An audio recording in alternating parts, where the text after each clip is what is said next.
All right, good afternoon. I'm Sella, and I'm here to present a presentation on canines and why they should be used in law enforcement in today's society. This is for my Capstone project through Keiser University. So the topics that we're going to cover today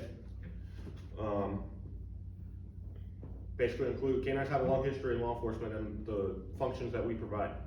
There are several reasons why canines can play a vital role in law enforcement, and the areas that will be discussed in today's presentation include handler protection, deployment into a dangerous situation to prevent ambushes, tracking a missing person and criminals, and detecting narcotics and explosives in our American communities. Handler protection. The canine and their handler have a very strong bond. The canine's going to do whatever the handler wants it to do, and the handler's going to do anything he can do for his canine. There's an incident that happened in September of 2021 in Volusia County, Florida, where Canine Axe and Canine Endo were shot by an armed suspect. The suspect ended up shooting both canines while law enforcement was trying to take that suspect into custody. I actually have a video here that talks a little bit about it, so we're going to watch that.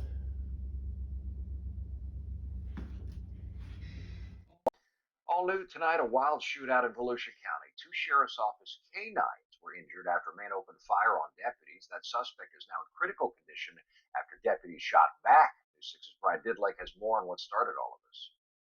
Volusia County Sheriff Mike Chitwood says that this situation has left his deputies emotional, but say that they are relieved to find out that both canines shot in this incident will recover. Both canines are said to have saved lives. Those canines take bullets that would have been meant for deputies. Volusia County Sheriff Mike Chitwood says they took those bullets during the arrest of 21-year-old Cedric Singleton, who was accused of armed carjacking. He put me in the weapon field. One male? Yeah, one guy. In this body cam footage, a Lyft driver explains late Friday night, Singleton asked him to drive from Sanford to a remote stretch of Reed Ellis Road. Singleton took off in the car, which still had the driver's phone inside, which deputies used to help track him down. He ran across LHO towards Lowe's. Singleton bailed out near Delton Gardens apartments and ran into the woods. But soon after, deputies arrived and released Canine Axe to search for Singleton. But soon after, shots rang out. Come here, buddy. Come here. Come here. No, shot in the face. In body cam video, we see Deputy A.J. Davis rush Canine Axe to the hospital. Come on, buddy. Not a dog. Meantime, helicopters and drones were used to track Singleton down. As SWAT closes in, Singleton then shoots another canine, prompting deputies to return fire. After being shot multiple times, Singleton is arrested and taken to the hospital, where he remains in custody. Chitwood says the entire thing is baffling. Really doesn't have much of a criminal history. 21 years old, out of Orlando. We don't know why he was in Deltona. We don't know why he carjacked this Lyft driver. We have no idea at all what's going on. And to find some of those answers, the Florida Department of Law Enforcement has taken over the shooting investigation. Singleton is being charged with armed carjacking and the use of a deadly weapon against a police canine. Now we're in the newsroom. Brian Didlake getting results. News 6.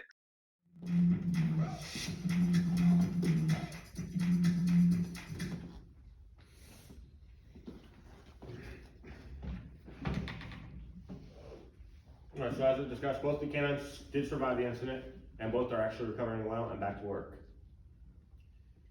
I want you to put into perspective that had canines not been deployed in this incident, this would have resulted in human officers being shot.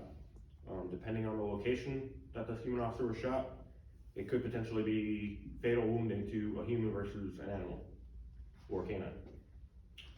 By deploying canines in these situations, it's providing a better opportunity for human law enforcement officers to go home to their families and a larger chance at survival when encountering these suspects. When a suspect flees or makes it to a location to hide, they become fearful. They get fearful that we're going to get caught.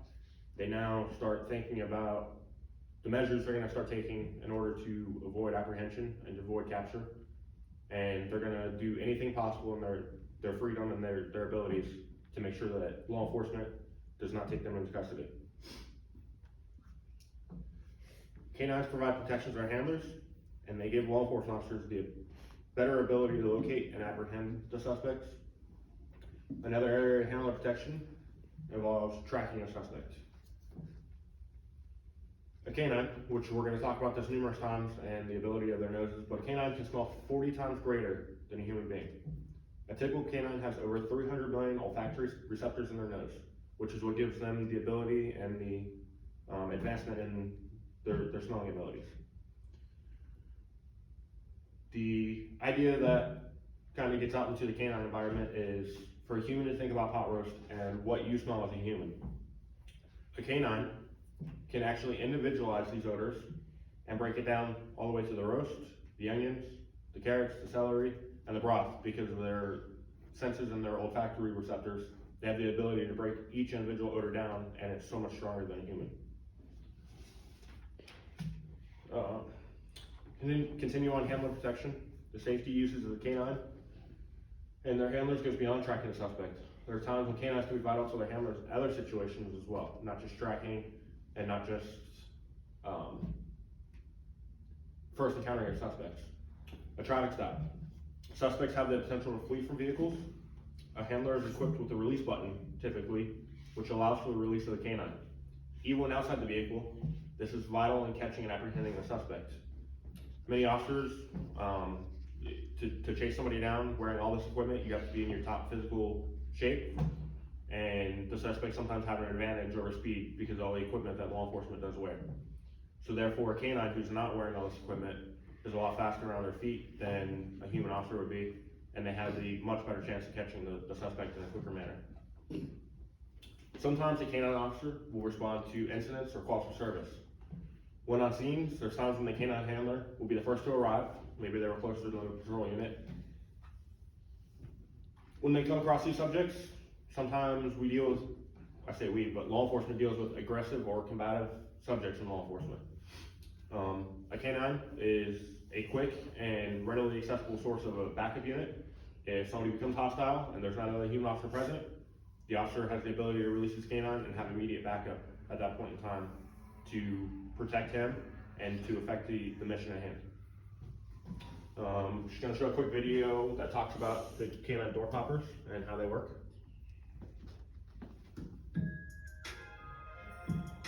After the ads. Hey guys, I'm Tanya Curran, the Scaly Mom here at Scaly Ventures, and we're on location on the training field with the Greenville Police Department, and I'm here with Master Patrolman Derek Loftus. So thank you for welcoming us out here to film. Yeah, so we're so proud to feature them in a season 5 TV episode. And as we've been filming and posting pictures and stuff, some people have asked us questions about your door popper. Right. So I know we're featuring that in the episode, but we thought we could just show this a little bit more up close. Right. One of the big questions is, how can that never accidentally go off? So can you show it first? Yeah. Well, they're set up on a remote control, and they have a button in the center. So we have to hit the button obviously to make the door open, but you have to actually hit it twice. So it's a full hit and then another full hit. So if you just accidentally hit it one time, it's not supposed to open up the door. The other safety feature is the vehicle has to be in park, so it cannot open while we're going down the road. So that's a good example. So the dog can't just like take off. Right. Yeah. And so for your dogs, like explain again when this is used in situations where, like, if you get out and you were to be attacked or something was to go wrong, right? Right. So if we need the dog to either come help us for handler protection, or we just need the dog to come to us, we can hit the button. The dog's trained to locate us and come to us and look for direction. Awesome. Have you ever had to use this yet in your career? I've used them. Used it once or twice. Okay.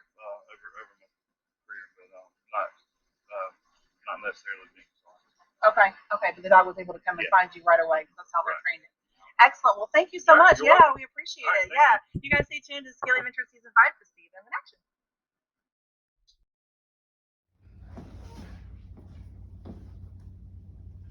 And so one thing I've talked about in there is like the vehicle has to be in park or has to be in neutral to release the dog. So You know, there's no safety concerns as far as the canines being deployed out because the vehicle is going to have to be stopped.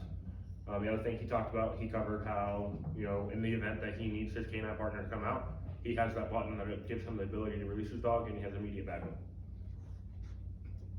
So now we're going to move on to deploying into dangerous situations. Canine handlers are more likely to be involved in a critical incident than any other position in law enforcement.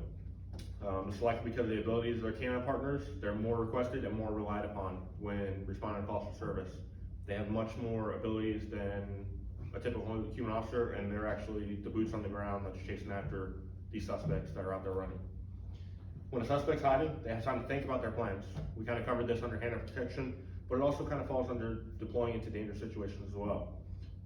Sometimes the plan includes shooting law enforcement, stabbing them in an ambush-like situation. They're sitting there waiting, and like I said, their whole motive or their goal is to avoid capture. They don't want to go to jail. They don't want to be locked up. So they're going to do anything in their powers to basically evade that and not be compliant with law enforcement. There's a local case that occurred in 2021 in Orlando, Florida. Police arrived, and 3 gunmen were awaiting with guns. Immediately began firing upon the officer as soon as he pulled up. This was basically a fictitious call that was made because their sole goal was to ambush law enforcement. This actually trapped the officer in the car. He had no way to return fire. He had no way to get out of his car. He was kind of stuck. I really like this as part of the presentation and as part of my project this week because in my mind, being a canine officer, I put the thought in my head of if you have a canine in your vehicle and we have this release button or this immediate backup, in the event that a suspect or suspects decide to ambush law enforcement, there's a chance that having a canine can be deployed and we have the ability to maybe make this person get sidetracked. They're not going to expect the canine to be there. This is going to be a distraction. You release the dog. This may give the officer time to exit his patrol vehicle, get to a safe location behind cover, and then be able to address the threat. When a canine locates a suspect, they're typically trained to apprehend, which means they bite and hold them to allow their handlers to move in. In this incident, deploying the dog could have maybe throw them off. They could have started shooting the dog, give the officer time, or maybe the dog could have apprehended one of the subjects and caused another distraction, or took the attention away from the officer, and then the officer could have dealt with that one subject or awaited backup. But having a canine in this situation would have been a better case scenario, giving the officer the ability to get out of his patrol vehicle. Many of the canines who are stabbed or shot, they have the ability to fight through the pain. Canine, when they go into the missions that their handler sent them into, even when they get injured, they're still at 100%, they're still trying to fight, they're still gonna work through it. So even when they're shot or stabbed, they suffer through the pain, they work through it, they still apprehend the suspect, and the human canine officer at that point is able to move in with the team and take this person into custody. Typically, we can get the medical help that they need, and 99.9% of the time, they will survive. A lot of times it's not in a vital area, and the vets are pretty good at taking care of this. Deploying canine without knowing of an ambush waiting around the corner protects human life. We've covered this. Ensures law enforcement officers go home to their families at the end of the shift. These canines are making what is referred to as the ultimate sacrifice. Like we talked in the beginning, the canines are going to do anything for their handlers, and the handlers are going to do anything for the canine. The canine is willing to lay his life down for the human officer. The human officer is willing to lay his life down for the canine officer. The canine. Taking the Orlando, Florida case and putting a canine into the equation, the handler potentially could have deployed his canine partner to get out of the vehicle and behind better cover. Another possibility is the canine could apprehend the suspect. We did cover that. There's a term that's referred to in law enforcement. It deals with not only law enforcement and their kind of way of thinking, but it also deals with citizens and the way that they think. This term is called the OODA loop, which refers to how one thinks.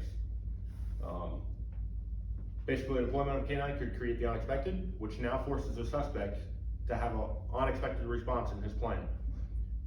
This is going to make him think and try to react to what is encountering, and it may throw the loop in there when the canine's deployed that they did not expect that. So it may get the canine a chance to apprehend the suspect, and it may give the human officers a better chance to apprehend the subject once the canine engages. Not only can canines be used for tracking and things like that, but we can actually deploy them into incidents of rioting and on peaceful protesting. Using them in situations for crowd control prevents people from coming too close. We've seen in some of the recent protests that we've had where they're right up against the line of shields, officers down there with shields. As soon as the shields open up and you start bringing some canines out, what is everybody doing? They're jumping back. People typically have a fear of canines, which we're gonna get into that. There's incidents on the news where teams of canine handlers, which we just talked about, protrude behind shield teams and large groups of people backed up immediately. There's a generalized fear of canines, therefore it makes them vital in crowd control situations. It keeps the handlers and the other human officers safe from being attacked by these large groups of people. Once they see the dogs, they don't want nothing to do with them. They want to back up, they want to get away. Canines in these situations are reported to be intimidating, as they cause fear in people, which helps keep law enforcement or law and order riots and protests that go beyond the level of peacefulness. There's a belief that canines are considered to fall under the use of force continuum as deadly force. However, in the case of Robinette versus Barnes, this invalidated that claim. Who's Robinette? Robinette was a suspect who fled the scene of a crime, and he attempted to conceal himself to avoid capture from law enforcement. Warnings, which I say canine warnings, are required by federal law. Anytime a canine deploys his dog off leash after a suspect, he's required to give him a warning that includes the word police, dog, and bite. Robinette in this case was given multiple warnings to comply and surrender himself. However, he failed to do so, and he failed to give up his location. A canine was used in this incident, and ultimately Robinette was located. However, the part of the body that was exposed to the canine was his neck. Robinette was bitten in the neck area and ultimately succumbed to his injuries sustained from being bitten in the neck. It is a vital area. Canines aren't geared to target any specific area. It's just whatever body part is presented to them first. In this case, Robinette was trying to hide underneath the vehicle, and the neck was the first thing that the canine was able to get a hold of. It's not the typical case when a canine is deployed, and the courts took all the actions of the police officers and Robinette into the account. The courts ruled on the matter of the canine is not likely to cause death, and officers did not intend to cause deadly harm to Robinette. The courts also considered that Robinette failed to comply with the orders of police, and his compliance would have avoided his death. Had he surrendered and gave his location, he would still be walking around today. However, his actions dictated the actions of the canine. The canine went in, and unfortunately, he was grabbed in a vital area by the canine because of the position that he put himself in. There's only been 2 reported deaths of suspects from a canine bite since the introduction of them in law enforcement. There's an estimated over 1,000 canine bites a year during use of force incidents. Canine breeds most commonly used, like a German Shepherd, have reported to have a bite force of approximately 1,500 pounds per square inch. The likelihood of a non-serious and non-life-threatening injury is much greater than death is. The use of canines in many of the situations law enforcement faces actually lessens the level of force. So having a canine present, there's several situations where a canine can maybe go into a situation and we don't have to resort to a deadly force incident. The problem that we see is a lot of these officers are pulling out their taser, their baton, stuff like that. It's getting taken away from them by the suspect. Well, a canine is one tool that law enforcement canine handlers have that cannot be used against them. It can't be taken away from them. When you deploy the canine's going to do what the handler tells them to do, and only what the handler tells them to do. If deploying the canine itself is allowing law enforcement to not have to resort to deadly force, because somebody who steals a taser, steals a baton, steals a sea spray, or stealing an officer's tools to try to use it against that officer, ultimately could end up in a deadly force situation. Therefore, it's vital to have canine and deploy them into situations so we can avoid from having to amp up the level of force that we're using. The canine has the ability to bite and hold a suspect, alerting the human handlers of the presence of the suspect. The handler is then able to react to locating the suspect and take them to custody. The suspect, like we covered in the last slide, is most likely to have non-life-threatening injuries from the canine bite, and they're very likely to live. There are times that a canine locates a suspect in hiding, and the canine is wounded by the gun, knife, or being assaulted by the suspect. This is vital because it's providing location of the suspect to the handler, who can alert other officers, and they can pull the dog back if he's on a leash, or call him back to them. And now they can build a perimeter around this area to contain that suspect, and eventually, hopefully, work with him to bring him to compliance and have him come out. Again, this is another incident where the suspect may get spooked or distracted, and it's another encounter where we're not going to have to resort to deadly force because the canine was able to go in and find this person. So, like I said, our ultimate goal is to find this person and then reason with them, get them to comply, and take them into custody safely and successfully. A canine handler and a canine have a bond that work together. We kind of covered this in the first slide. Like I said, a handler is always going to fight to protect his canine partner. A canine will always fight to protect his handler. The mission between the two of them is to make sure that each of them goes home safely at the end of their shifts, and to help put suspects down bars to pay for the crimes that they were committed. This is a picture of myself and my current canine, Copper. I've had him for about a year now, and he's had numerous finds to include suspects and missing persons. And this picture right here is one of the best pictures I've seen as far as demonstrating a bond between a canine and their handler. All right, we're gonna move on to the missing persons and the use of canine. When someone's loved one goes missing, a family member, their first thing to do is they begin to stress and worry. There's a sense of fright, they're panicking, and they're typically gonna call law enforcement because they want their loved one home. There's multiple reasons that there can be concerns for a loved one who's deemed missing. You have a person with impaired mental faculties, someone who has made suicidal statements, they appear to be suffering from a mental crisis, those who left and never returned home after going for a bike ride or a walk maybe, and then you have your runaway juveniles. Canines are able to track skin cells that a person sheds, which are invisible to the human eye. This allows them to trail and track the human odor, which is the dead skin cells that a person's body emits as they walk. A person, as they walk, every hour they're losing 30,000 to 40,000 skin cells. That's over 1 million a day. So just think, as you're walking down the street, all this is shedding off you, and the canine, with his strong ability to smell and his olfactory receptors, is able to pick up that odor and actually track it and follow it. In 2020 alone, there was 543,018 cases of missing persons reported across the United States. 340,000 of this statistic were juveniles. There are currently 43 of these cases that date back to the early 2000s, which all the juveniles at the time of their parents who have been reported as missing. So there's still 43 in this number that from 2020 that go all the way back to, like I said, the early 2000s that are still missing. They're now, at this point, considered to be adults, but they're treated as juvenile cases because they went missing as when they were juveniles. It's been identified with the proper protocol in place. 6 in 10 of those missing persons can be located with the assistance of canine. So we're going to cover the impaired mental faculties. Someone with mental faculties such as Alzheimer's, dementia, autism, or many of the other mental disorders that are out there have a higher tendency to becoming lost. A patient with dementia or Alzheimer's has a tendency to walk and not know where they're going. There are often cases where a person diagnosed with these conditions, they can drive a vehicle, and they usually end up hundreds and hundreds and hundreds of miles away before they're located. The benefit of them walking is the ability of the canine to track them. Usually they end up in a wooded area in another person's home, or they continue walking for miles, sometimes days, until they're located. Human officers out patrolling the streets may get lucky from time to time and they may come across this person.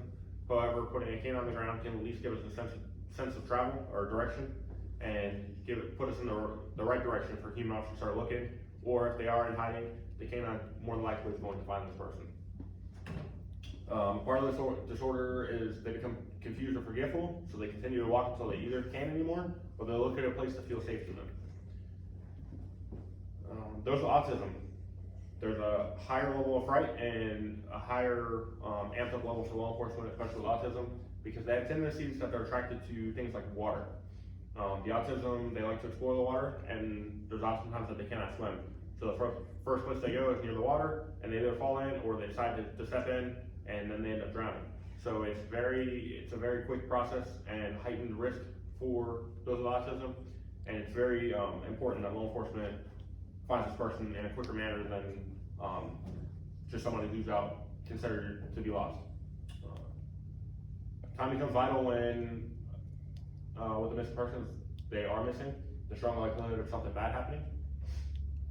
We're going to cover missing while under stress and or suicidal. Person going through a rough time may often walk away. Sometimes they're armed, sometimes they have the intentions of hurting themselves. They're likely they didn't want to hurt themselves in front of anyone or inside their residence. Then they walked off to an unknown location where they began trying to build the confidence to do something bad to themselves. Often they know law enforcement has been contacted and they leave prior to officers' arrival and hide to try to avoid being located. Finding a person who fits on this category is important, as the longer they're missing, the less chance there is to find them because they have the opportunity to critically injure themselves. The goal is to find them before any self-harm is committed or to get them medical assistance immediately if they're required. Once a person in this category is located, there is mental health services that are obtainable to these individuals. And so our goal in this specific category is to find them as quick and safely as possible and try to talk them down from doing any type of self-harm or to get them the help that they need. Sometimes we have incidents where somebody goes on a walk or a bike ride and they don't come back and their loved one begins to call and law enforcement is now tasked with trying to find this person. Sometimes they're not diagnosed at this time with any mental disorders and they seem to be within their proper mental capacities. Family members still worry not to report them missing. Finding a person in this category is just as important. There's a possibility they have the mental incapacity, which has yet to be discovered or diagnosed. Excuse me. Or maybe they're suffering from a medical episode and they're unable to reach out for help. There's a chance that they could have fallen or passed out on the ground and they need medical assistance. Therefore, locating a missing person in this category is just as important as anybody else. We have our runaway juvenile house. Sometimes they experience family issues. They want to escape for a few days, sometimes a few hours, but it's still important to find them because they may need some type of assistance. Maybe there's assistance that they can't get from home, or they're having a bad time with their parents, and law enforcement can provide them resources when we look at them. They often like to run away to a friend's house, public park, other areas they don't really have food, no bed, typically no adult supervision. They often don't eat for days, and they expose their safety and well-being to risks that they wouldn't experience if they were at home. They tend to skip school, they have a lack of sleep, and continue to hide out for as long as they stay missing. It's vital to locate these children, return them home, and get them any assistance they require to prevent anything bad from occurring to them, such as being kidnapped, becoming malnourished, or allowing their health to be at risk. In many of these situations, a canine can be a friendly face to someone. So not only are we finding this person, but now we're bringing an asset that may make them happy. They may put a smile on their face. A canine can be a friendly face to someone. Humans sometimes build comfort and support with a dog that they don't with a human. Animals, including canines, have the ability to provide emotional, cognitive support to humans. When encountering someone with autism specifically, they may be non-vocal. So seeing the dog can help them kind of open up, and it provides a friendly furry animal that maybe they can find joy in. They can pet the animal, and it brings comfort to them, and it kind of keeps them calm. A person experiences a crisis and they find support in seeing their dog and being able to interact and pet the animal. There are many different designations of these types of animals, such as emotional support, therapy, and service dogs. Without employment of canine in many of these situations, the successfulness of locating a missing individual decreases greatly. A human, as we all know, can only see things like footprints or items dropped and left behind. So a canine that's left behind can pick up that odor. Odor is invisible, we can't see it, we can't smell it. So it's important to bring canine into missing persons cases. There is a possibility, everybody carries a cell phone nowadays. Sometimes they forget it at home, but if this missing person does in fact have a cell phone, we have the ability to ping their cell phone. Problem comes back within 1 to 5 mile radiuses, which can be a lot of ground for a human officer to cover on foot. This only works if the cell phone is powered on and the location is active. Therefore, and like I said, if the person took it with them, therefore, that's why it's important to bring canine in these situations, because even if we have a general radius, we can go to that general 5 mile radius and start dropping the dog in different areas until we pick up this odor to help locate this person successfully and bring them back home. There's another important reason why implementing canine into missing persons case is vital. As might expected, the chances of locating a missing person are greater with use of canine because of the scent that they leave behind. All right, moving on. Going into detection of narcotics and explosives. Humans across America are overdosing on narcotics, specifically right now, the big thing is fentanyl. Places that people once learned to love, like religious buildings, are being blown up with explosives. There's training that is required for canines to understand the odors that the handlers wants them to locate. Behavior that's associated with a canine finds as a trained response. So the response can be considered aggressive or not aggressive. The difference is an aggressive canine will scratch at the odor, which is definitely not something we want for the explosive dog. So you'll see more of the aggressive alerts geared towards the narcotics dogs, where the non-aggressive dogs will be more of your bond-sniffing dogs that are trained to stop, sit, and stare at the source of where that odor is coming from. A lot of the narcotic dogs are actually being trained as non-aggressive dogs in today's society as well, because we don't want to damage somebody's property. We're solely looking for the narcotic odors or the explosive odors. Narcotic use itself is one of the biggest battles for law enforcement right now. There's evidence to show an increase in the number of overdoses across the great nation of America. Fentanyl has made an appearance in 2017, where it began being used as a cutting agent in illegal narcotics, predominantly in heroin. That's the research right now. However, in my experience in law enforcement, it's actually being put into marijuana, methamphetamine. Fentanyl is being used as a cutting agent across all types of different narcotics. So it's not just heroin, but like I said, we're getting an increasing number of overdoses across America, law enforcement agencies nationwide. Heroin was the initial call for an opioid crisis, which dates back decades. Fentanyl has now become the new topic. Fentanyl was designed as an anesthetic painkiller. However, it has since gotten into the wrong hands. The smallest dose of fentanyl or contact in the air can put somebody into an overdose. Using narcotics and the war on drugs is considered to be a victimless crime. However, there are still effects on our communities. People live in the communities. It's non-stop overdoses, like I said. So the problem that we're having is we're seeing these people out here walking through the communities that everybody lives in, and they're doped out, they're falling out, and now we're letting these people walk around our community. So it's vital for a canine to be involved in these situations in order to get these narcotics off the streets. A canine has a much higher ability to smell the odor of narcotics coming from a vehicle or a residence than a human officer would. If you've noticed, one common factor among majority of the functions of canine is the olfactory sense of and the ability to use their noses. In this situation, it gives them the ability to alert the human officers when the odors exist in the area that's being legally sniffed. Law enforcement has to have the legal reason to sniff the location in the first place, whether it's a residence or a vehicle. This then gives law enforcement probable cause to check for the illegal narcotics and take the proper criminal action to get the narcotics off the streets of America. The goal is to prevent our kids from somebody dropping narcotics somewhere and our kids getting a hold of it, or to try to prevent these overdoses from occurring across America. Taking illegal narcotics off the street, little at a time can make a big difference. The one traffic stop and search warrant allowed for seizure of any quantity of narcotics could have prevented an overdose or allowing it to fall into the wrong hands. Sometimes these narcotics would not be located without the assistance of canine being used to alert the handler location. The drug users and sellers today have become creative when with hiding spots. The ability of canine to alert and pinpoint to where this odor is emitting from gives law enforcement a better opportunity at locating them. A human officer searching a car can look through all kinds of different areas and they may not come across anything. Throw canines in the mix and that canine can potentially walk up to the area, maybe there's a secret compartment somewhere, and the canine is able to put his nose on that area and alert to his handler that, hey dad, the odor's coming out of here. We're gonna move kind of into the explosive aspect of detection. Canines can be used to ensure the safety of spectators and participants at the events that occur across America. Reflecting back to the Boston Marathon bombings that occurred in 2013, 2 suspects were alleged to have planted homemade explosive devices and detonated them in the middle of the spectators on both sides of the street. There was numerous injuries and many people succumbed to their injuries. Canines have the ability to be trained on explosive odors. The goal of these canines at these functions is to ensure the public's and citizen safety while attending the public events. A canine can be used to check the area to attempt to locate explosive items before allowing the public to jeopardize their safety and well-being. Canine also has the ability to check equipment and property that's entering the area to the event to ensure no one enters with explosive items, which could be used to harm the citizens that are attending these public functions.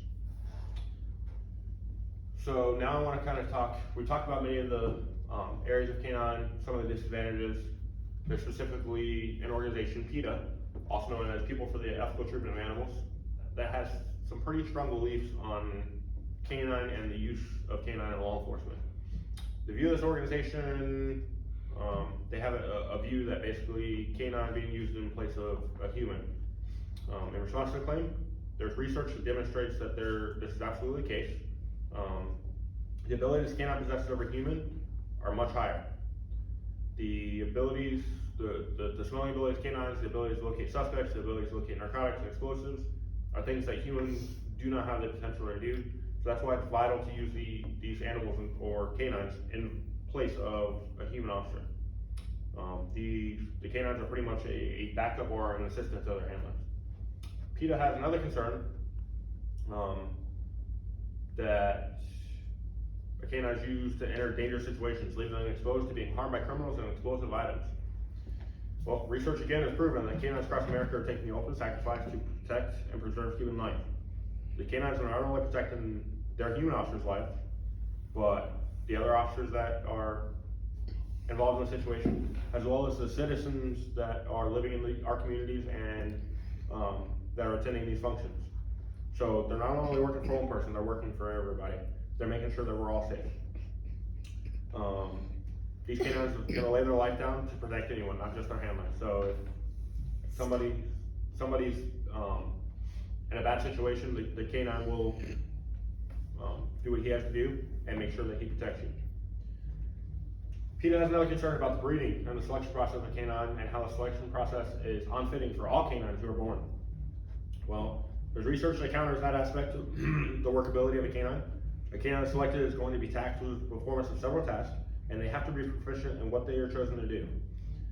Selection of a canine is really no different than hiring a new employee that has no training in the job that they're hired for. The example that I gave in my paper is we hire a new employee and you give them the training, but they're just not cutting it out. They're not fitting, they're not performing to their training standards that you train them. Well, we're not gonna keep this employee because it's a waste of money. Same thing with the canines. So taxpayers are paying for these canines, and they're gonna want the best possible product that their money can present, and they want the best workability of the canine. So unquestionably, there are many benefits of canines being used in law enforcement. Every reason that was subjected as disadvantage to a canine, there's research and evidence to counter the argument that's being made. The protections that canine provides, excuse me, to preserve and protect human officers and law enforcement gives law enforcement the upper hand when dealing with these violent criminals. With the strong olfactory sense of canines and their natural ability to track, someone who is missing has a much stronger chance of being located with the use of a canine. The sense of smell of canine has the ability to remove dangerous and harmful drugs and explosives off the streets and give these citizens of the communities a better at-ease feeling. And the need for canines in the hands of law enforcement is clearly proven to be a great asset in the communities of America. So these slides are just a couple of the references that were used throughout the slide, or the project.